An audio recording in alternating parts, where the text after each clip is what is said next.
Dekat Gombak ni memang tengah hujan juga ni, walaupun bukanlah lebat sangat, tapi daripada awal pagi tadi ataupun semalam memang hujan. Dan sekarang ni kalau boleh tengok, kita punya tim tengah panggil benda tu uruskan ni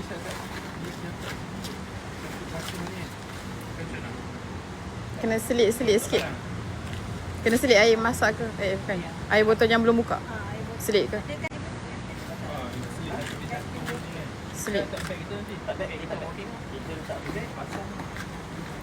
Dah ada hujan tutup. So Basah. kita akan bawa ke Kelantan pada malam ni. Lebih kurang dalam 100 lebih pack ni.